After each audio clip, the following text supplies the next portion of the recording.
Hi, my name is James Chamberlain, and today I'm going to talk to you about Social Media 101. Go through the what, why, and how of social media, give you a bit of a background, and then give you some specific information about using Facebook and Twitter in a business environment. A little background about me. I am a recent Marshall graduate and social media enthusiast. You can find me this is where you can find me online. And so, to get started, we're going to go through three major things today. What is social media? Why should we care about social media? And how do we use it most effectively? So to start with what is social media? Was the question that was on the forefront of my mind when I was putting this together. And a definition I felt encompassed everything that social media is in one succinct sentence is this: the focus on internet-based applications, this idea of Web 2.0, and the creation and exchange of user-generated content. All of these things encompass what social media is. But from a practical standpoint, social media is a very broad term. It covers all of these different services: Facebook, Twitter, Tumblr, Bebo, Dig, all of these things, LiveJournal. All these icons are legitimate social media sources. And so it's hard to wrap your mind around something that's that broad. And even when you begin to focus on the major social media websites, your Facebooks, Twitters, Pinterest, etc., it's still too mushy or broad of an idea to really make sense of. So I think the more important question, rather than what is social media, it's important to ask, what is social media about? And this gets into the second part of today's discussion, is why social media? Like, why should we care about social media? Why should we focus on social media? And so to get into that, I want to give you a brief or very annotated history of media and advertising in the last 100 or so years. In the beginning, advertising and marketing was about a company getting its message and just broadcasting it to the broadest audience possible, to get on television, to get on radio, to get in the newspaper, to take their message and get it in front of as many people as possible. And that worked when there was a limited number of channels, when there was just a few television stations, a local radio station, a local newspaper. But as channels filled up and space and time became harder to come by, agencies and companies shifted toward more targeted advertising, where it was still very much a broadcast, still very much a one-way communication, but it was a one-way communication more toward one person, getting their message to you and telling it to you. And the internet, targeting got easier, and brands were able to speak more to you. And with social media, it became even easier still. And when brands got on Facebook or got on Twitter or got on social media, they were still, all of this history led to them having a very broadcast-centric mentality of, on social media, we're still going to speak at you, the consumer. And a lot of brands, this is where they still are. Like, even though social media is kicking up, and even though the people, and they've heard good things, they're still in this broadcast mentality, which misses out on what social media is best at. That ability to communicate, to not only to be spoken to, but to be listened to have a role in the conversation. And what the fringe effect of this is that you get to be reminded that these brands are brands with people in them, and you get to come back to connection. Like Eric was saying, like, you get back to something closer to that company town, that five and dime. You get closer to having that feeling of knowing that a brand cares about you, or that you can connect with the owner and the people involved with the things you care about. Recently, a group called the CMO Council did a study, and they asked businesses, when a customer likes you on Facebook, and we're going to get into that in a little later, when they like you on Facebook, what does that mean? And businesses took guesses. You don't have to like something to see the content, so they assumed that liking was content-based, that people saw what they liked and responded, which is a reasonable assumption. They began to get into this idea of wanting to be heard, to get news, to get coupons, and these are all good, and they're close, but they missed the most important thing to people, which was, I'm a loyal customer. When they asked people why they liked brands, it's customer loyalty. Like, the second and third things are close to what the businesses thought, like tracking news, looking for incentives, special events, but the number one thing was, I'm a loyal customer. And brand loyalty as an idea doesn't, when you sit down and think about it, doesn't really make sense. Like, why would I be loyal to the person who makes my shoes? Like, if you lived in the same town and the guy who makes your shoes is down the road, it kind of makes sense to be supportive of that person and make a connection with that person. But when the person that makes your shoes is Nike, and it's this global brand, like, why would you feel loyal to that? Or to Target, or any of these big organizations? And I think it's because we can't get away from that essential human need to connect, to have a relationship. And if you sort of shut down and phase out and focus on your phones for the next half hour, if you're, I'd rather you didn't, you spent good money, I'm going to keep talking, but this, I think, is the groundwork that you need to think about when you take in all the information and hear from people today. Is to not lose track of that connection that social media allows you to have, be it wherever you find it, however often, or with whom, or where, that not to lose sight of the connection that underpins all of this. And now to get briefly away from the kind of touchy-feely, core idea, and get into the nitty-gritty of the details. I'm going to focus on the two kind of juggernauts of social media at the moment, Twitter and Facebook. And this is the perfect time for you to be in this room thinking about Facebook, because Facebook recently just revamped their product pages. They saw what people did and responded to on Facebook, and made some changes accordingly.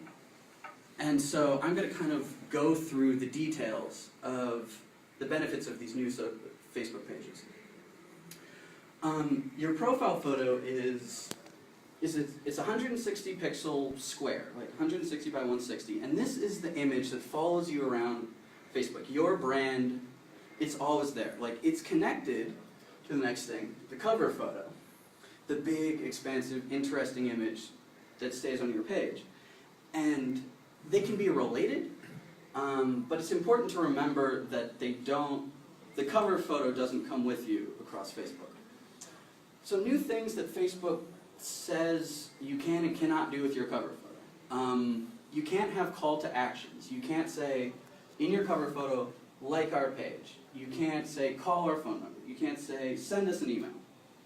You can talk about your products or what you do or where you are, but you can't actively solicit through that image. And that's important because Facebook can be kind of picky about messing with pages, and you don't want to mess with them. The next thing are these 4 little boxes underneath called your timeline apps. And the first is your photos, and then you get to pick the 3 other ones. And this is where you can put albums or mini pages or whatever you feel is most appropriate, because they've done eye tracking studies. And the first place your eye goes to is smack in the middle, the cover photo. But then your eye goes to these apps. So it's important to take advantage of the space and the visual ability. Additionally, and I'm going to show some examples of this, it's a good way to reinforce your brand, your visual brand language, like color and consistency, and with those things, it's worth thinking about because they're customizable. They put in things by default, but you can change those things. Another thing that is important that Facebook just recently rolled out is messages. Like you as a brand or your company can respond directly to your customers. And you can respond privately, which is great for dealing with some of the PR. A lot of PR happens on the wall still, and people reaching out in a public way. And it's very important to respond to those things as they occur, but you can also go above and beyond with people through messages. And people can personally message you and ask non-public information, and that's an important new addition. There's now you can have a little likes app that you can or choose to show or not show whether or not, however many people like you. It's an interesting feature. Another thing that's important in this new rollout is this idea of pinned posts. I don't know if you can kind of see it, but right about here is a little ribbon, and that shows that you have pinned a post.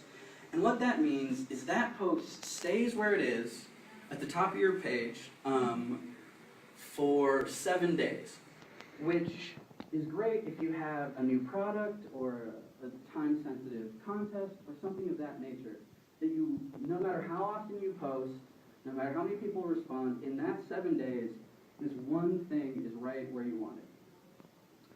Another thing that's worth pointing out in this particular is use of images.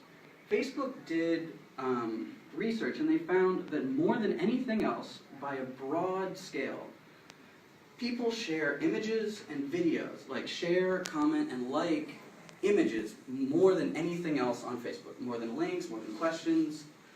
So it's important to use imagery whenever possible. And Facebook has, a lot of Facebook's updates is based on that idea of making it easier to share pictures and larger pictures. Another portion of the page is called friend posts.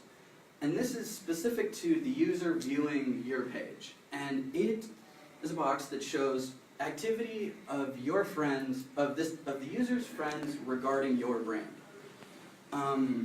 You can't really change much about it, but it's just another callback to that idea of community and connecting around a brand that I think is important.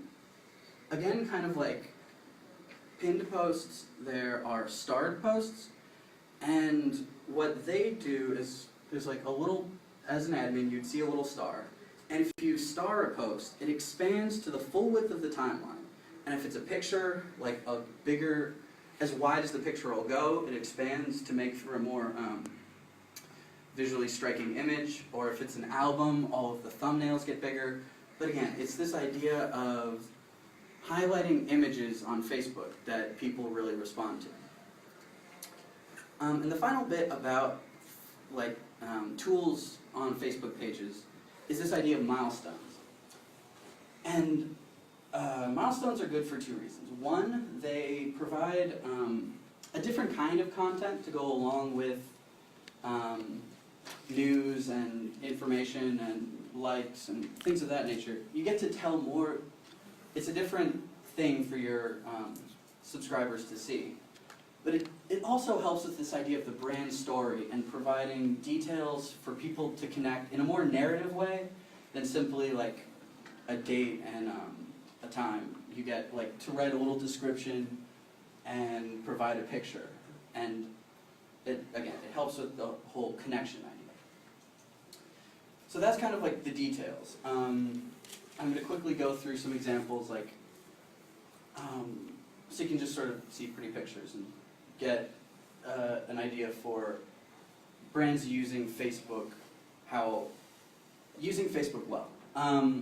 This is Arby's, taking advantage of the really broad cover photo, staying within Facebook's no call to action rule, but still highlighting product features and a new thing that they're doing. Captain Morgan, what I really like about this is it's a really inventive use of the cover photo profile picture connection. because it's like the logo continues up through the bottle. I think that's really cool. But it's also good in that while it helps tell the story when you're on the page, the logo, the profile image can stand alone as it follows Captain Morgan across Facebook. This is obviously Chevrolet. Again, it's a reminder that you can do interesting things using like design software like Facebook or not Facebook, like Photoshop or whatever your like design program of choice is. You can do inventive things. That was an interesting Ford photo. And this is what I talked about earlier with the idea of a visual brand language. It's using the black and yellow across the various parts, the cover photo, the app timeline, or the app pictures, and then actually even the lines drop from the cover photo to the app below. I think it's an interesting way in showing how you can be inventive with these different pieces. This is Target, and I included this one to showcase one thing about the weird juxtaposition of the cover and the profile. Like, you can see on the creamsicle and the beach ball, there's like a little Target card, which you assume, and you don't have to do like big creative thinking to assume that there's one under there. But this image was probably taken from something else Target was doing, and they didn't notice that because you kind of lose the bottom left portion of your cover photo. So it's important to not put something important there when you're picking it. So now we're going to move on to Twitter. Because Travis is quite good on Twitter, he uses all of the things that are important to talk about. And that's how you can follow me right there. Yeah. So if you want to take a moment to follow Travis. Twitter, unlike Facebook, uses fairly common, approachable, understandable terms for all that they do and for all of the things you would do on them. Whereas Twitter, it's a bit more confusing. They have their own verbiage. And so I'm going to kind of take you through, I'm going to use Travis's profile to walk you through some of the terms associated with Twitter. What you're called on Twitter, your username, is commonly referred to as your handle, in this case, WT Stevens. And Twitter it's this interesting combination of one-to-one, but also, like, it's a one-on-one interaction, but it's also a community interaction. And it comes down to this idea of followers and following. So in this case, this shows that I'm following Travis on Twitter. That means like whenever he tweets or when he posts, I get to see his tweets and information. But because, again, it's this community back and forth, one-on-one, the red means I'm following him, the blue means he's also following me. So it's this idea, following can go either way. Tweets being like the major thing you do on Twitter. So everything that's kind of like a little section is a tweet. There have been 140 characters. Now, the interface allows you to link to images and to video, but it comes down to 140 characters. A tweet. Along with tweeting is retweeting. And there's a little thing that shows that Travis retweeted a post, a tweet. And this means you found something that you find interesting, or that someone says very well, or that you think your people would enjoy, or you think is valuable information to reshare, and you simply are relaying that information as you found it. So there's kind of that two-part. The red means that it is Travis doing the retweeting, and the blue is who had the original message. Along with the organization, I don't know if you can sort of see that, but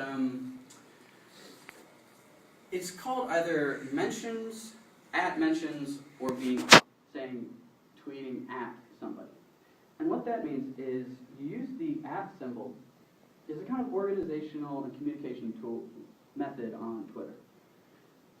So you write an @ symbol and a username, and that is kind of like tagging on Facebook. You're saying this person is involved in whatever I'm talking about, and so it makes it easier for people to link to them, but also in the organizational way, whoever you tweet at, it shows up as a mention. Twitter lets you know that they're talking about you. And this is great, especially for brands where you see it in a collection, all the talk people are doing about you. And if people are happy, you see that. If people are angry, you'd see that. Yeah. The other organizational and pseudo-messaging idea on Twitter is the idea of hashtags. Hashtags is a little pound symbol and then a word or series of words not separated by a space. In this case, so it's hashtag the band for this conference. And so, again, in this organizational way, everyone who puts hashtag the BAM in their tweets, if you search, you can see everyone who's talking about the conference, again, in that similar way of whether people are happy or angry or tired or frustrated, all of the things they have to say about it come up when you search for that hashtag, or if you click that hashtag. Because Twitter is restricted to 140 characters, shorteners, like URL shorteners, play a major role in your Twitter life. And there are various services called, a fairly popular one is called Bitly, and then there is called TinyURL. But pretty much what they do is you go to their service, put in a URL, and it shortens it. It's very self-explanatory. In this case, Owly is specific to a program called Hootsuite, which Travis is an amazing, life-changing program, or interface, that Travis is going to tell you more about, and that you should really use. Direct messages are a fairly simple idea. The one, I brought them up to say, they're often referred to as DMs, so, again, more of this Twitter lingo, but it's pretty much, if you want to have a direct message that doesn't occur in public about a given topic with another user, you would just send a DM. And finally, as far as terminology goes, is the idea of trending.